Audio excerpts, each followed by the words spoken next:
안녕하십니까? 올해로 39세가 된 돌싱남입니다.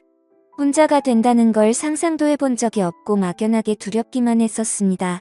그런데 요즘은 이혼을 앞두고 있던 때보다 더 즐겁고 더욱더 피곤하게 잘 살고 있네요. 혼자가 된 지도 벌써 3년째입니다. 전처는 제가 일에만 열중하고 가정에 소홀했으니 제 잘못이라고 했지만 아직도 그게 제 잘못인지 모르겠습니다.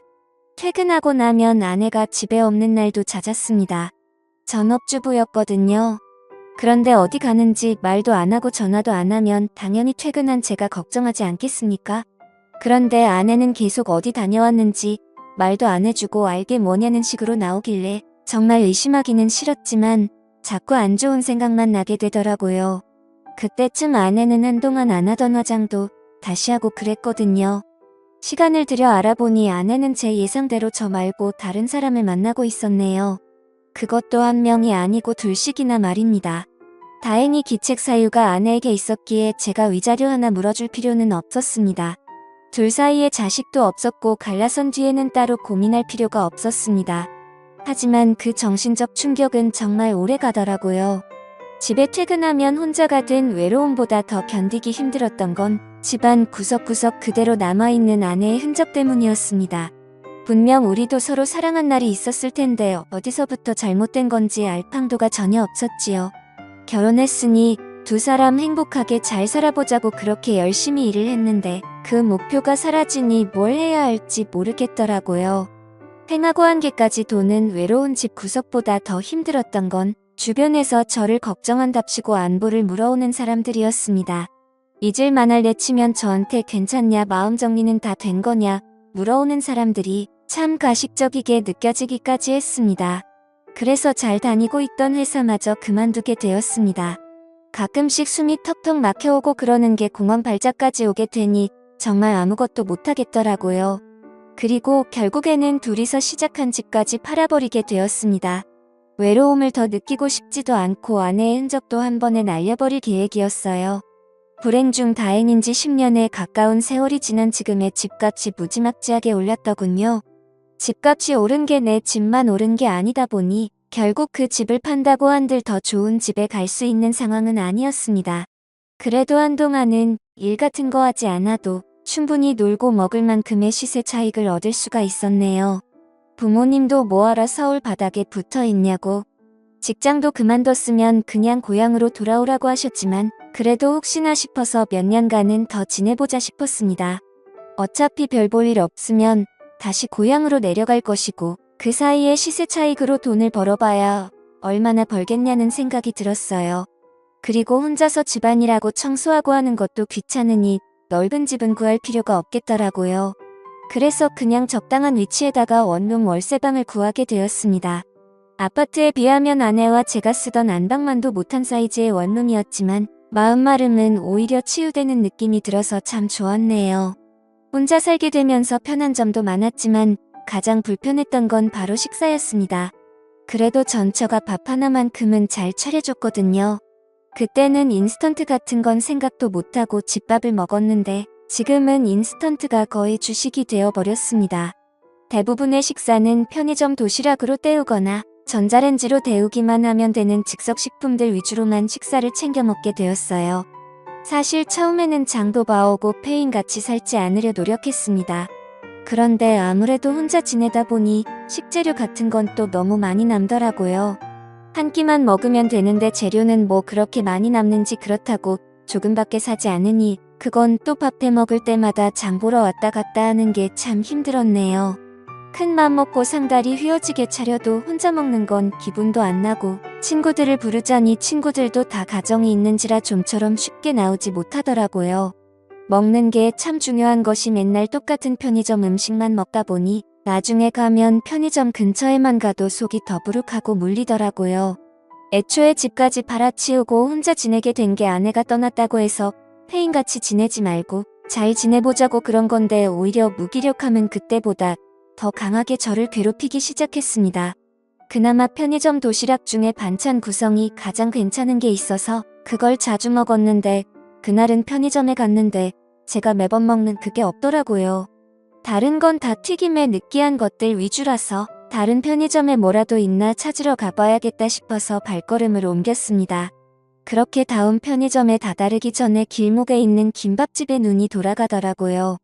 동네에 하나씩 있는 그런 김밥집입니다.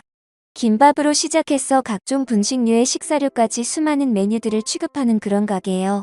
편의점 도시락에 비하면 2배 가까이 되는 금액이기는 하지만 또 언제까지 도시락만 먹겠나 하는 생각이 들어서 큰 맘 먹고 가게 안으로 들어갔습니다. 대학 시절부터 전처와 연애하던 시절, 결혼 후부터 회사 생활을 하는 지금까지 여태까지 밖에 나가서 혼자 밥을 먹어본 적이 없었습니다. 상상도 해본 적이 없었는데 김밥 가게 안에 들어가니 저 말고도 혼자서 식사를 하는 사람이 여럿 있더라고요. 아침 드라마에서 여주인공의 철없는 친구나 친척 정도로 나올 법한 애매하게 이쁘장한 아줌마가 저에게 반갑게 인사를 해주며 맞아주더라고요. 제 기억 속에는 보통 김밥 가게 아줌마들은 빨리빨리 하면서 성질이 급하고 퉁명스러운 그런 이미지였는데 그 여자만큼은 조금 달랐습니다. 활짝 미소 지으면서 반겨주는 모습에 저까지 다 기분이 좋더라고요. 오랜만에 친절한 미녀를 봐서 그런가 자꾸 신경이 쓰이더라고요. 그녀 말고도 다른 아줌마들도 많았습니다. 김밥 주문 받고 김밥 말아주는 아줌마부터 주방에서 새빨갛게 익어서 음식하시는 아줌마도 있었는데 뭐 그러다 보니 그녀의 미모가 한층 더 돋보이기도 했지요. 저 말고도 다른 손님들한테도 사근사근 인사하면서 물은 셀프라고 써있는데도 물 한 컵씩 새로 받아서 가져다 주는데 그 모습이 참 착하고 친절해 보이더군요. 종이로 된 메뉴판을 저한테 주고 갔는데 이 많은 메뉴가 정말 다 되는 건가 싶을 정도로 종류가 많았습니다. 매번 편의점 도시락만 먹다가 그래도 음식점다운 음식점에 오니까 모든 메뉴가 다 맛있어 보이더라고요. 여기서 하루에 메뉴 하나씩만 사 먹어도 한 달 가까이는 겹치는 거 없이 새로운 음식을 먹겠다는 생각이 드니 왠지 더 입맛이 돌기 시작했습니다. 혼자 식사하는 사람도 많으니 혼자 밥 먹는 꼴이 궁상마저 보이지도 않을 것 같고 무엇보다 저를 반겨준 예쁜 아줌마가 있으니 그녀를 보러라도 매일 같이 와야겠다는 생각이 들었어요. 제육덮밥이 참 맛있었는데 전자레인지에 데워 먹던 거랑은 비교가 되지 않더라고요. 매번 편의점 걸 먹을 때마다 좀 더 매웠으면 했는데 여기는 청양고추도 송송 썰어주고 더 맵게 해달라면 맵게 해주니 참 좋았습니다. 땀을 뻘뻘 흘리면서 먹었어요. 저를 반겨준 그 여자는 매주 목요일, 일요일 이렇게 이틀을 쉬는 것처럼 보였습니다. 모처럼 먹으러 갔는데 그녀가 없으면 좀 아쉽더라고요. 그래서 일부러 그날은 빼고 그녀가 출근하는 날에만 가서 밥을 먹게 되었습니다.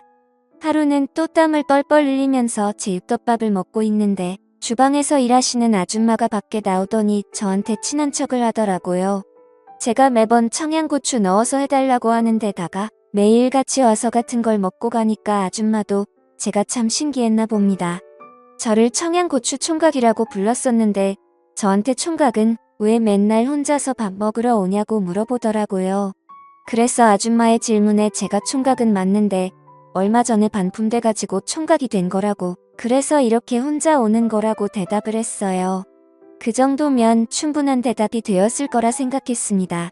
그러자 아줌마가 생긴 게 어려 보여서 여죽 총각인 줄 알았다면서 우리 막내도 반품돼서 처녀인데 둘이 하면 잘하겠다고 하면서 저와 그녀를 약간 핑크미 분위기로 몰아가더라고요.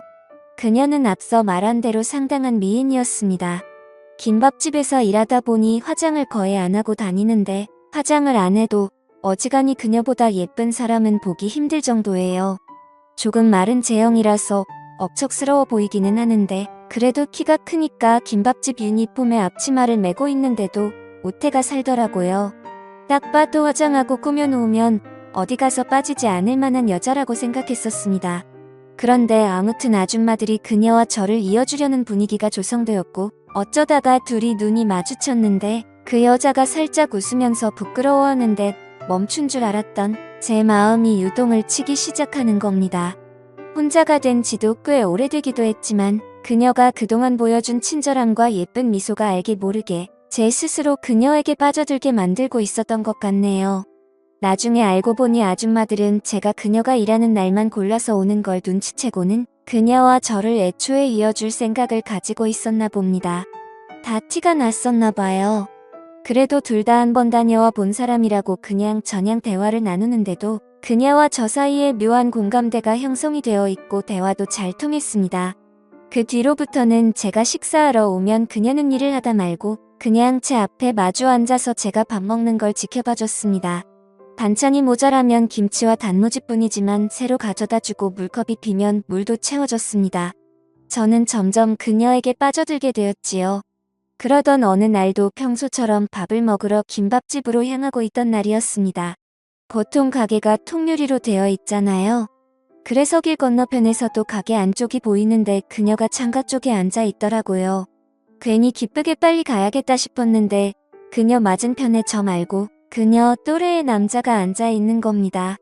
그녀의 얼굴에는 미소가 가득 차 있었고 무엇보다 그녀가 마주 앉아 있는 남자의 빗물컵에 물을 채워오는 모습을 보게 된 거죠. 그때 당시 그녀와 저는 묘한 기류가 흐르긴 했지만 아무런 사이도 아니었는데 괜히 그녀가 전처가 제게 그랬던 것 마냥 저를 배신했다는 느낌을 받았습니다.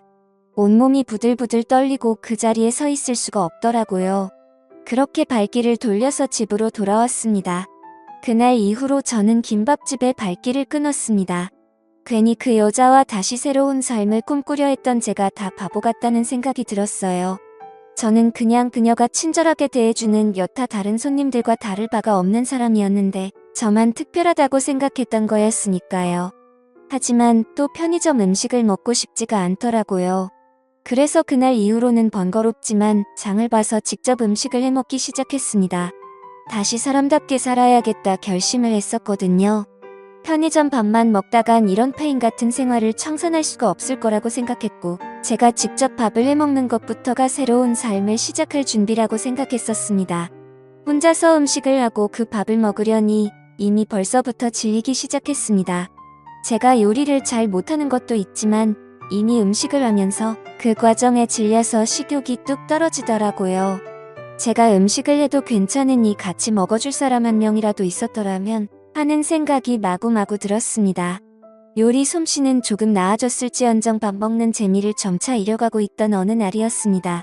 이 메뉴 저 메뉴 다 해보다가 갑자기 김밥집에서 먹던 제육덮밥이 생각나서 그걸 한번 만들어 먹어볼까 하고 장을 보러 나갔어요. 한참 고기는 어디 부위를 쓰는 게 맞는 건가 하면서 포장된 고기를 보고 있는데 누가 제 등 뒤를 쿡 지르더라고요. 고개를 돌린 곳에는 김밥집의 아름다운 그녀가 제 뒤에 서 있었습니다. 처음 제게 보여줬던 그 미소를 보여주면서 제게 인사를 건넸어요. 요즘 바쁘냐면서 통각에 오지를 않으신다고 무엇이 있는 건 아니냐며 저를 걱정해주더군요. 전처가 제게 그랬던 것처럼 뻔뻔하게 거짓말을 하고 있는 것 같아서 괜히 화가 났습니다.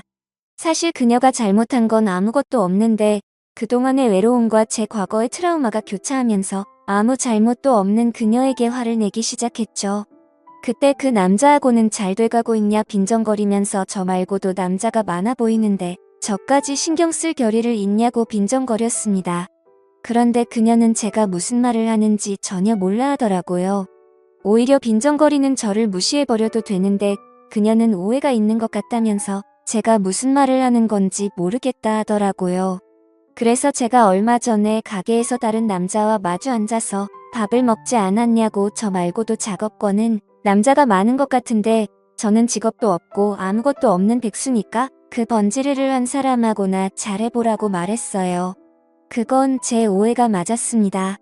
그녀는 그저 보험 설계사로 찾아온 손님과 이야기를 나눈 것이고 물을 떠다 준 게 아니라 믹스커피 한 잔을 가져다 준 거라고 설명했어요. 그녀는 저 말고는 일하는 시간에 같이 마주 앉아서 식사를 하는 사람은 저밖에 없다고 하는 겁니다. 다른 아줌마들이 저랑 그녀를 이어주기 위해서 그것만큼은 특별히 허락을 해줬던 거라고요. 그리고 그녀도 제가 싫지 않아서 제가 식사할 때면 마주 앉아서 반찬도 가져다 주고 물도 떠주고 한 거였는데 오히려 그녀는 제가 말도 없이 가게를 찾아오지 않아서 자기를 가지고 눈꽃만 생각해서 마음 아파하고 있었다고 하는 겁니다. 그러더니 그녀는 가게에 전화를 걸더라고요. 이만 퇴근해도 되냐고 물어보고는 그 남자랑 같이 있다고 하는 거 보니 저를 만났다고 말하는 것 같았습니다. 잠깐 아줌마들이 음료수가 먹고 싶다고 해서 사러 마트에 온 건데 지금 본대로 퇴근했다고 말하고 오랜만에 둘이 식사나 하러 가자고 하더군요. 그러다 그녀가 카트 가득히 쌓여있는 식재료를 보고는 그러면 그동안 가게에 안 오고 혼자서 밥을 해 먹은 거냐고 물어보더라고요. 그래서 그렇다고 말하고 오늘은 사실 제육덮밥을 따라 만들어 먹어보려고 했다고 말을 했어요. 그러자 그녀가 그러면 나가서 괜히 돈 주고 사 먹지 말고 자기가 직접 솜씨를 발휘해보겠다고 말하고 저도 집에서 가끔 만들어 먹을 수 있게 방법도 알려준다고 하는 겁니다. 그렇게 정신을 차리니까 그녀가 제가 혼자 사는 집까지 따라왔더라고요. 그렇게 반품된 남자와 여자가 서로에게 관심을 가진 채 단둘밖에 없는 공간에 들어오게 된 겁니다. 이후에는 말하지 않아도 무슨 일이 일어났는지 다 아실 거예요. 비좁아 터진 원룸에서 정말 불같이 눈이 맞아서 서로의 마음을 확인했습니다. 그리고 마치 아내가 된 듯이 그녀는 부엌에서 저를 위해 음식을 만들고 있었습니다. 그 모습은 정말 사진으로 찍어두고 싶을 정도로 보기 좋았어요. 가게에서는 서빙만 하는 줄 알았는데 요리도 곧잘하더군요. 언제 고기를 뒤집어야 하는지 불맛을 내려면 언제 어떻게 뒤집고 재료를 언제 넣어야 하는지 이런저런 설명을 해주면서 제가 사온 재료들을 활용해가며 저희 냉장고를 꽉꽉 채워줬습니다. 6가지 음식을 다 해버리고 나니 그녀도 녹초가 돼가지고 제 옆으로 다시 눕더라고요. 정말 둘이 얼마나 녹초가 된 건지 밥 먹을 입맛이라고는 서로 돌지가 않고 그냥 그 자리에서 뻗어버리고 싶은 생각밖에 없었습니다. 그리고 저는 그녀에게 다시 한번 정중하게 사과했습니다. 아내가 저를 배신을 해서 그게 안 좋은 기억으로 남아서 예민하게 반응을 했던 것 같다고요. 그리고 나에 대한 그녀의 마음에 확신이 없었기에 그렇게 성급하게 오해를 했고 그 화풀이를 한 것 같아 정말 미안하다고요. 그녀는 저한테 사과할 필요 없다고, 그녀 또한 그녀와 제가 한참 좋았는데 제가 찾아오지 않아서 혹시 전처와 재결합을 했을 거라고 생각해서 마트에서 말을 걸기 어려웠다고 말을 했습니다. 그런데 그녀가 너무 예뻐 보여서 그녀를 꼭 안아줬네요. 먹는 게 참 중요하다 싶은 게 결국 그녀와 저는 밥 때문에 인연이 시작되었고 이렇게 서로의 곁을 지켜주게 되었잖아요. 그때 제가 편의점에서 아무거나 사 먹었다면 그녀와는 지금 그 어떤 인연도 없었을 겁니다. 사람 일은 알다가도 모르겠고 참 재미있는 것 같아요. 그녀나 저나 다시는 사람을 믿지 못할 거라 생각했는데 이렇게 또다시 서로의 등을 지켜주는 인연이 되었습니다. 다 포기한 인생이었는데 이젠 그녀를 위해서라도 다시 열심히 살아가야 할 것 같습니다. 지금까지 제 사연을 읽어주셔서 감사합니다.